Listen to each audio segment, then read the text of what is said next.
and welcome to all the men and women of the West. I'm Joe, here with me is my co-host Dan. Hello and greetings. Today's video, we are going to get into the Vala Quinta, the beginning of days, and Aule and Yavanna. So this is a pretty big episode. There's lots to cover, so without further ado, let's go. There's talk on page 13 of the hardcover edition I have of Ea being a region vaster than anyone can think of and imagine in the whole of the world, which is pretty interesting. We also learned that there are 7 Valar, 7 Valir, which this latter term means the queens of the Valar, and there's 7 also. Manwë seems to know Eru Ilúvatar's mind the best. This is commented on page 14. Varda's known as the Lady of the Stars. And I know I just covered quite a bit, but we're going to get into the identities of the Valar and details about them. This is essentially going to be a character-based video and analysis of each of the Valar. That way we get this done sooner rather than later. A video analyzing Morgoth will come later down the road. Varda, the Lady of Stars, is in some ways almost a metaphysical power behind the throne of Manwë. He doesn't see quite so far as he does when Varda's around. When I think about the eagles as just being his avatars and him operating through them, I come to like Manwë. If you think of Manwë as operating through his eagles and helping mortals through them, that signifies that he is helping. He is lending his assistance. So I really find I do love him when I read Manwë from that point of view. It's a complicated outlook that I have on Manwë. Sometimes I like him, sometimes I don't. I read stories from different points of views and in different ways every time so that I could try to expand how I think. That's what a lot of these videos on this channel are about. What's also interesting about Varda is, as the Lady of the Stars, she is a favorite of the elves, who call her Elbereth. Ulmo is the Lord of the Seas and the second mightiest, it seems, in rank of the Valar. I might rank him as probably the most powerful in raw power. I actually think he could kick Manwë's rear. Manwë's not much of a fighter. Ulmo is. And there's not much Manwë's little eagles and air can do against the mighty Wrath of the sea. Ulmo, though, is my favorite Valar. He's oftentimes the favorite of everyone, because he's the one who said, I'm in it from the beginning, and I'm all in. We have a duty. Difference between him and many of the other Valar is I can't help but think there's a bit of a bemusement towards mortals and an attitude of, not our problem. Well, it will be your problem when Morgoth gets to you. Once he's done with Arda, he's going to go for you. And this is not something that the Valar, a lot of them, really understand or grasp. There's a reason why Ulmo doesn't really care to go and meet up with his brothers and sisters. No, he doesn't, because he sees the problems. He knows there's a growing problem, and that the more powerful Morgoth grows, the more this is a problem for the Valar. But they don't realize this. In a lot of ways, the difference is between someone who's quick-witted and people who are very slow-witted in a way here. Ulmo is very quick to detect a problem. A lot of his siblings are very slow on picking up on these details. That's one way of reading it. Another way of reading it is, and this was proposed by Tolkien in Morgoth's Ring, when he was trying to understand why the Valar were so slow to react and retaliate, he proposed a theory that they're very manipulative. That the idea is for Morgoth to continue marring Arda and disseminating his essence into the whole of Arda, which blackens it further and makes life harder for mortals, in order to weaken Melkor enough so that they can take him down, using mortals as essentially pawns in this cosmic chess game. This is a fascinating way of reading. Now, on the other hand, it means that in some ways they're not really caring like they should about mortals. So there's problems, but there's a good middle ground between the two reading positions that you can probably find where the Valar are caring enough and you have, in turn, they are clever enough. But it's just very frustrating sometimes reading the Valar and just knowing how powerful they are, but how slow they are to react to a problem. Because the problem is the problems in Arda often mushroom, and it's always Ulmo who warns them, we're on the verge of losing control here, and they never listen. They let it mushroom out into a catastrophe when they could have dealt with it sooner or in other ways. But if you read The Lord of the Rings, you know that they figured out the perfect means by which to fight the war, so to speak. They figured out the solution to this kind of problem, the problem of Morgoth or Sauron by then, and they've mastered it. And more on that when we go to do a Lord of the Rings book club. Now, right before the creation of Valinor, Ulmo and Manwë were apparently really close chums. After the creation of Valinor, Ulmo just lost interest and visiting. And it's said that the trumpets of Manwë are strong in sound, but the voice of Ulmo is the deepest in all the world. That his voice is as profound as the depths of the sea. That means that if you want someone to voice him, it has to be James Earl Jones. Mm-hmm. At least I imagine his voice when I read Ulmo speaking in the Fall of Gondolin. That when Tuar goes out to sea, he hears James Earl Jones. Oh, man. He has to live long enough to voice Ulmo in an animated Fall of Gondolin story. Just a quick question. Hmm? We're talking in Mufasa's voice, correct? Sure, what difference does it make between that and the Darth Vader or a Thulsa Doom voice from Conan? They're all deep, they all rock. Look to the strength of your body. I did that. Oh, man.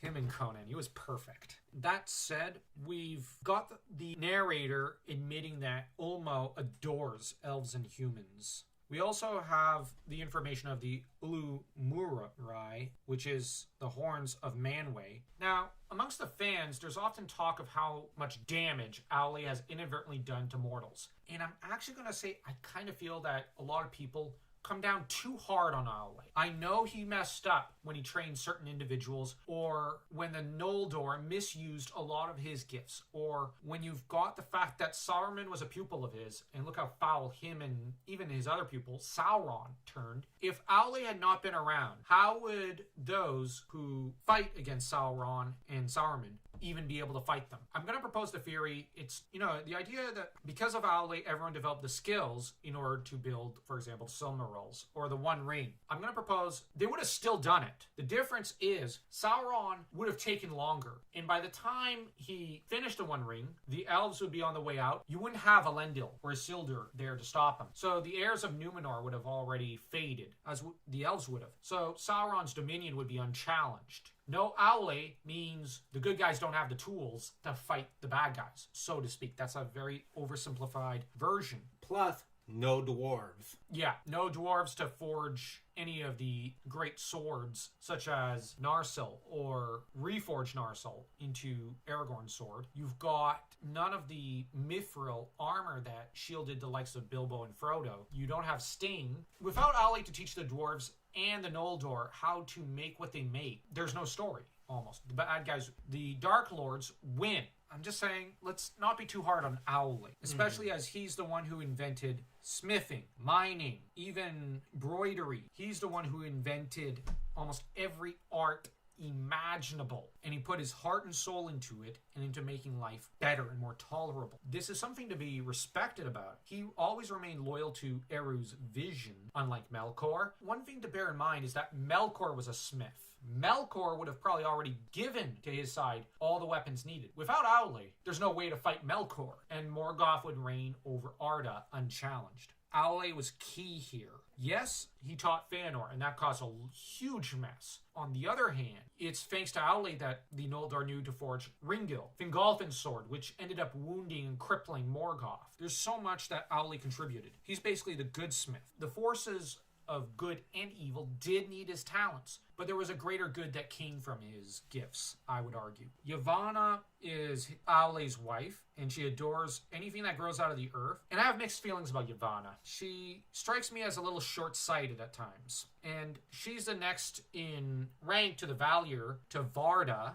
Yavanna also is always clothed in green, and she's surnamed Kementari. She ends up growing her trees when she sees what Eru Ilúvatar allowed for Owley, and I want plants to be able to defend themselves against the encroachment of men, elves, and dwarves. That said, it does lead to some great good because the Ents come out of it, and the Ents are a great force of good in Lord of the Rings. They help secure the victory against Saruman and Sauron. Without them, the heroes would have failed. So there's a lot of good that comes out of it. And I'd argue Yavanna, as the matron of Radagast, ends up wielding a great deal of influence and good in Middle-earth through Radagast in a lot of ways. We come down hard on Yavanna, but on the other hand, when I recite all the good that comes of her decisions, I think that she does have a wise and good side. Yavanna is a very complex character. There's a way of reading it that she's very noble and valiant and perfect, but there's also the way of reading it that she's one of the most flawed of the Legendarium. I kind of fall in the middle. I think she was motivated by envy, but she grew out of that. A lot of good came out of it, and that because the Ents had souls, they're able to exert free will, and thanks to their free will, they're were able to choose a better path than most in Middle-earth would end up doing. Now, we ended up getting lost in Yavanna, but I feel that this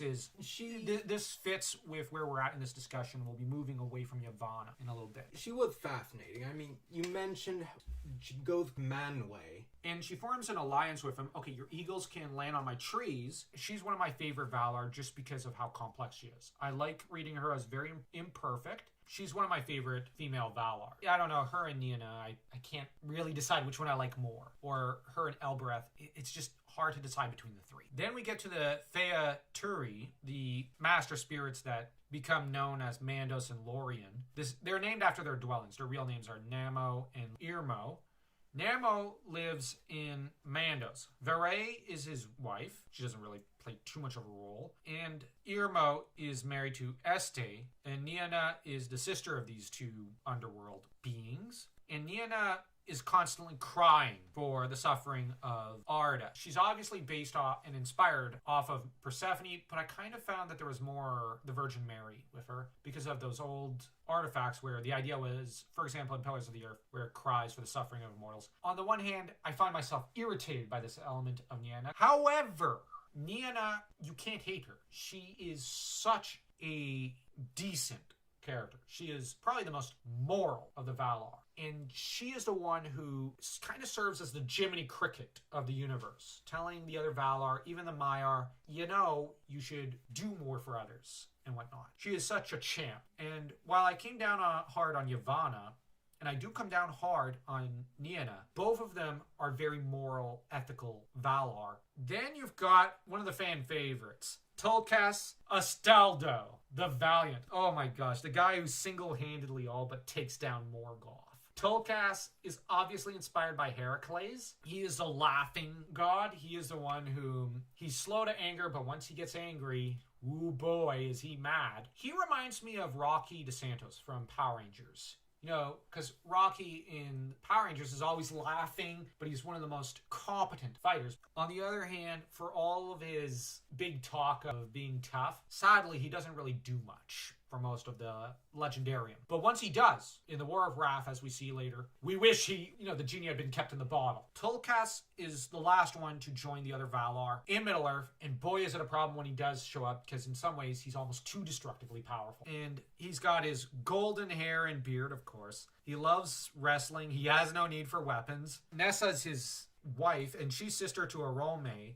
who is prone to terrible fits of anger. Orome seems to be the before-last one to join the Valar. He's a great fighter. Well, another one. He's always hunting, especially beasts and monsters. He's known as Eldarin, or amongst some of the elves, and Tauron amongst the Sindar. Nahar is his horse, and Valaroma is his war horn. Oh man, I'd love to hear his war horn in an actual animation or something. His wife is Vana, sister to Yavanna.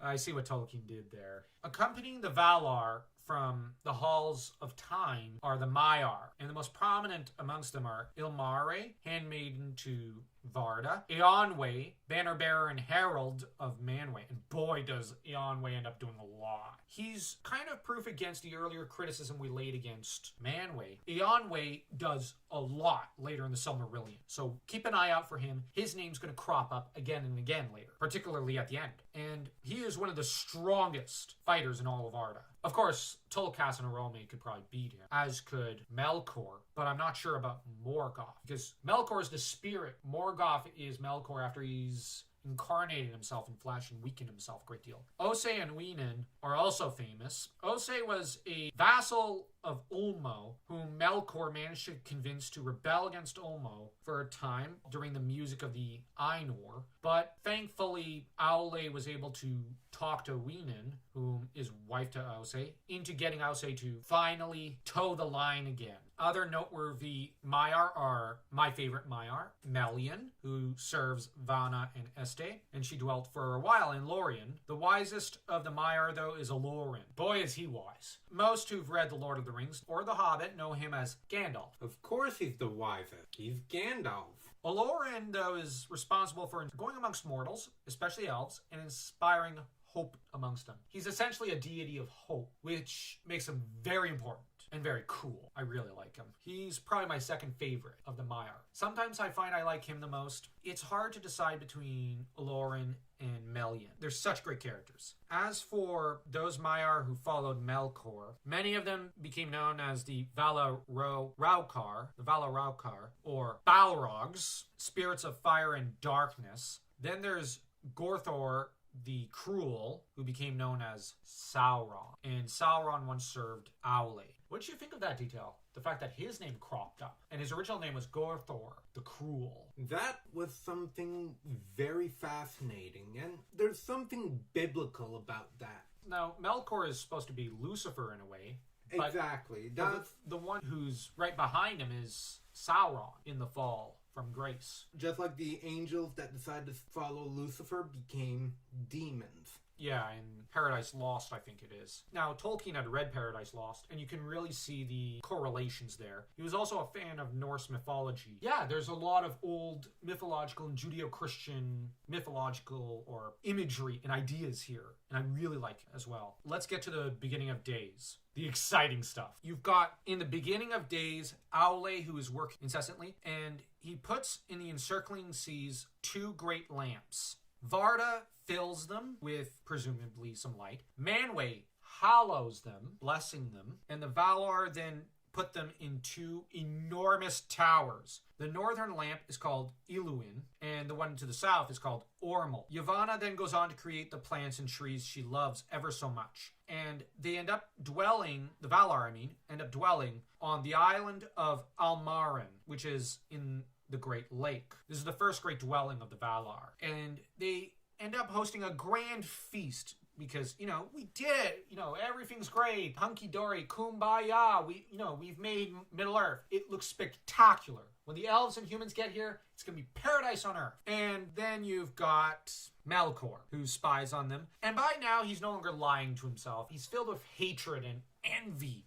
And he climbs over the great walls of night with his vast fallen Maiar host that the Valar don't see. He rides into Arda. Far to the north, he constructs the great fortress of Utumno. That's when things really start to turn foul. The spring of Arda, as it's called, is marred when Melkor comes down to Middle-earth. Green things rot, rivers are choked out by weeds, slime and fens are made rank and poisoned, and beasts become monsters, which alerts the Valar to the presence of Melkor. Melkor, of course, casts down the lamps, kicking them down like a child with another person's sandcastle, because it's just a kind of brat he is, and flames pour over all of the earth, wrecking everything, which I can understand why Yavanna would say, I want my trees to be able to defend themselves after that, because you gotta bear in mind, a part of her goes into all the trees that she makes. So she might have, on some level, felt those flames burning them all, and this traumatizes her immensely. By the second time I read that part, I honestly felt like, ooh, poor Yavanna there,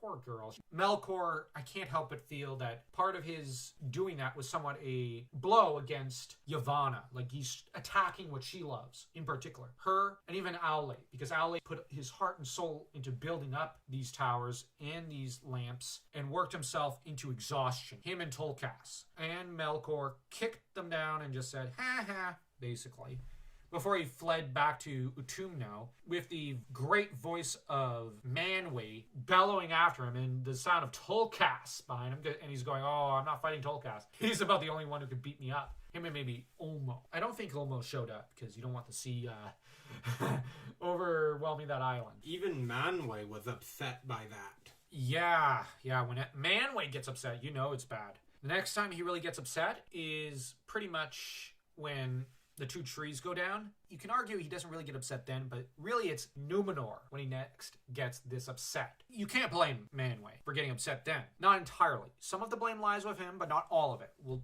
get to that when we get to the Akalabeth. The Valar decide to flee because I'm going to make an argument. They realize with this great act, they cannot fight Melkor at the moment. He's too powerful. As much as Melkor retreated back to Utumno, this is really a defeat for the Valar.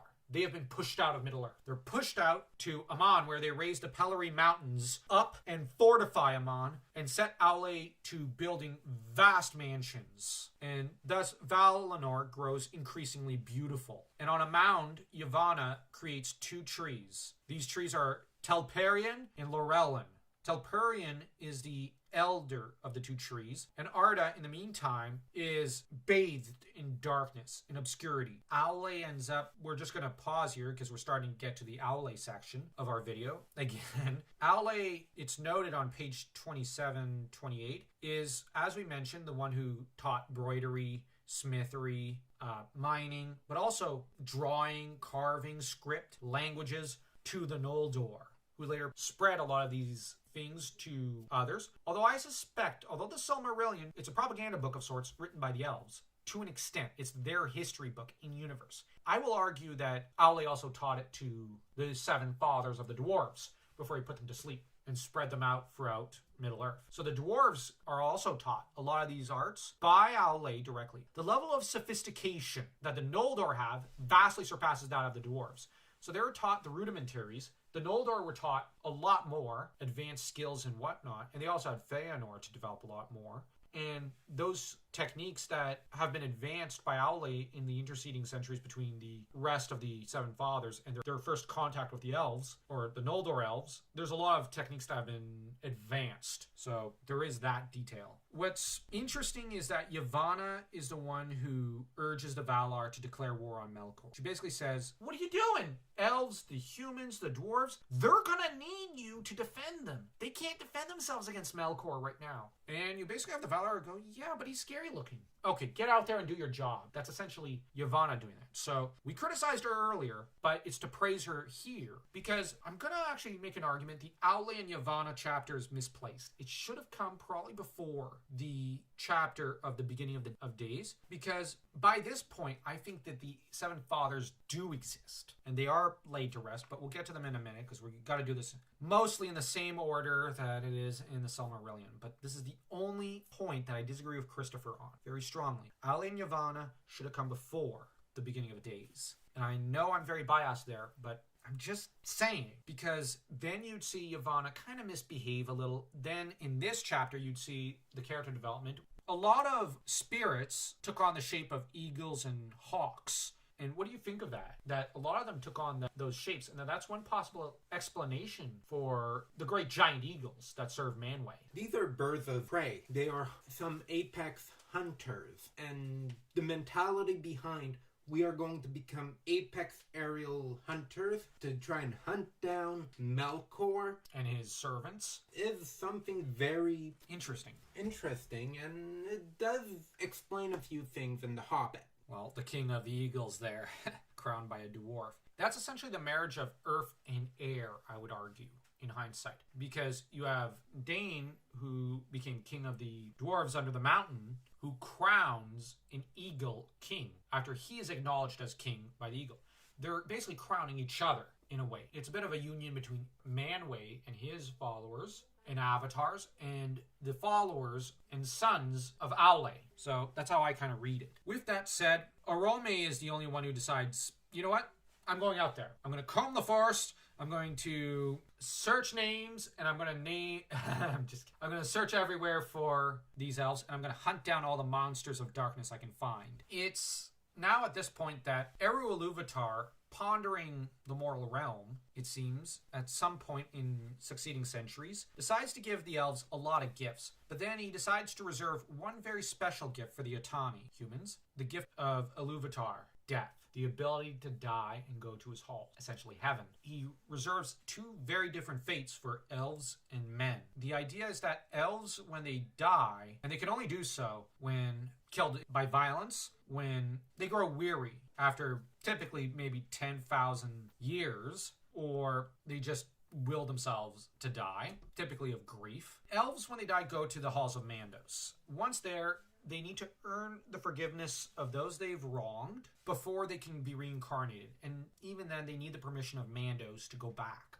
to resurrect. And there's a lot of rules and pertinent ideas in there that's in the history of Middle-earth that are fascinating, as well as in the nature of Middle-earth. We're not going to get into that in this video. That'll be for a later video, because I could talk about it all day. I love it. Men will be given a special position at the end of the world. After the final battle, they will get to sing in the second music of the Ainur, which recreates Arda and unmars it of the damage Melkor has inflicted upon it. Onto of Aule and Yavanna. We already covered Yavanna. Aule creates the seven fathers because he gets impatient with waiting for the awakening of elves and men and decides, I'm going to make something. But then it gets creepy because they can't move, think, or behave without his puppet strings, so to speak. And that's very creepy to think of people controlled that way. He's caught by Iluvatar, who asks him, what have you done? I didn't give you permission to do this. But then Aule immediately repents. He's not like Melkor. He goes, really wanted to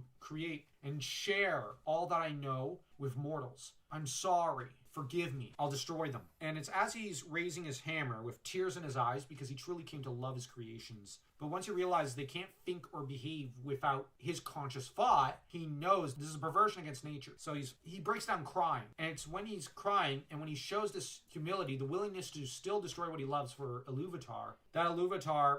The text says Iluvatar decides to spare them. I think that it's when the dwarves actually snap to life fully, start going, no, wait, no. And they immediately start begging for their lives and begging for pity. And Iluvatar seeing that the dwarves, if given an inch, can be very similar in nature in that they have free will.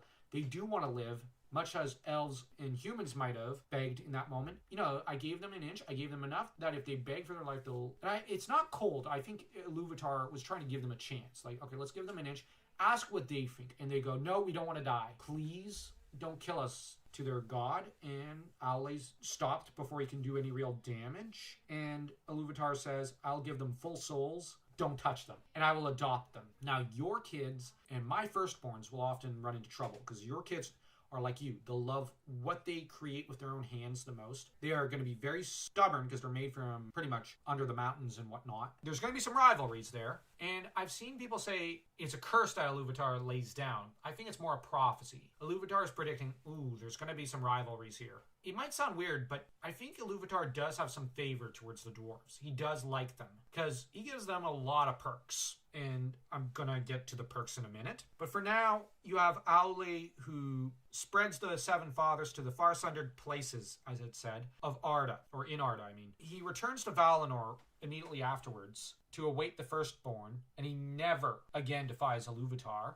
But the dwarves are made strong, endurant, and obstinate, but fast in friendship and in enmity, it's stated. They endure hunger, toil, and pain far better than any other race. And in death, the elves, this is where you can see a bit of the bigotry, claim the dwarves return to the earth in stone. They don't go up to heaven, so to speak. They don't go to the halls of Mandos. There's nothing left afterwards. Haha, you don't have a soul. But this is where we get a sense that there are other authors later in the writing of the Silmarillion, the Red Book, who end up correcting that. Because I can't help but think that maybe Bilbo corrected here, or Elrond, because Elrond got to know a lot of dwarves, that there was a correction made to the text long after Gondolin, because the first historian in the universe that's writing the Red Book is from Gondolin. I think that it's him who writes down, they don't have souls, they just return to the earth, screw dwarves. But that generations later, you have the likes of historians in Elrond's halls, or at Gil-galad's court, because Gil-galad forged a few alliances with dwarves. You get the mention that the dwarves will be involved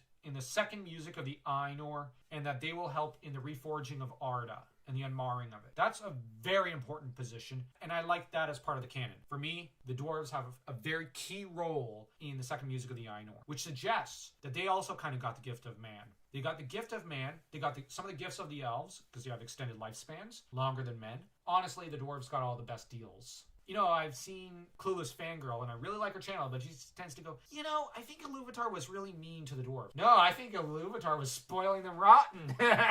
I think that he spoiled them rotten and said, these are my favorites. He likes the elves, he likes men, but who got all the benefits without any of the drawbacks of almost either race. because the dwarves welcome death. They know what's on the other side. On the other hand, they have extended lifespans like the elves. They're not immortal. They only live a few centuries. But there's a lot of perks to the dwarves. Iluvatar may have scolded Aole, but he pretty much said, I like what you created. And they are not formally known as the firstborn, but they are the firstborn. And they are also the secondborn in a way. There's a pride of place there. And I think Tolkien was consciously playing favorites with the dwarves there in a way. Though people will note that his favorites were the elves. Certainly they were. But I think there's a little bit of a undertone of favoritism towards the dwarves in a way. Like, I get the feeling he loved each of his races the most in a different way. But the dwarves getting all the best perks, I think he knew, and he's just playing a bit of a joke on us. What else is there to say other than Yavanna apparently sings trees and plant life to life? So she's essentially a Disney princess goddess. I had to crack that joke. I've been holding it in for a while. What did you think of these couple of chapters? It did take me a bit of time to read them and truly get to know who did what. And personally, part of it felt a little repetitive. And dry? Yeah. That was the term you used earlier. Yeah. When I got to Aule and Yavanna, I actually really liked that chapter. Okay. I enjoy that chapter because we get to see all the imperfections of Yavanna, and I like her being imperfect. I don't want her perfect. Honestly, I really like some elements of Beginning of Days. I love when the two lamps are kicked down because that's a huge piece of action in the story. But there are dry spots, but I don't know, I have Stockholm Syndrome because it's your fourth time reading these stories. You are obsessed with them and they are perfect in your eyes, no matter how dry they might admittedly be. So, I don't know. How would you rate them? It's more of an introduction to the various deities and whatnot. I don't know how to rate them. All right, no problem. You don't have to if you don't want to. Aule and Yavanna, 2.5. How dare you rate it below a 3? Really? You did Tolkast come by and take a good punch at your noggin while I wasn't looking? Yes, Because you're not speaking sense. Yes, it did. A 3. Dear Lord, anything below a 3. It's a great story. It is. I love the creation of the dwarves. It's creepy for a while, but then it becomes very sentimental. And I like that sentimentality. And we get to know both Aule and Yavanna. These chapters, I love the intro of Tolkast. Like, he comes down almost like not a dark cloud, but like a huge weight upon the world. He's just such a lovable lug. I know when you described the entire party earlier, I couldn't help think of the Disney animated movie Hercules, where here it is, you have all the deities. Oh, new son is born, let's have a party, and then Hades shows up. So if you enjoyed this podcast, don't forget to smash that like button and that subscribe button, like your Melkor knocking over the twin lamps at the dawn of time.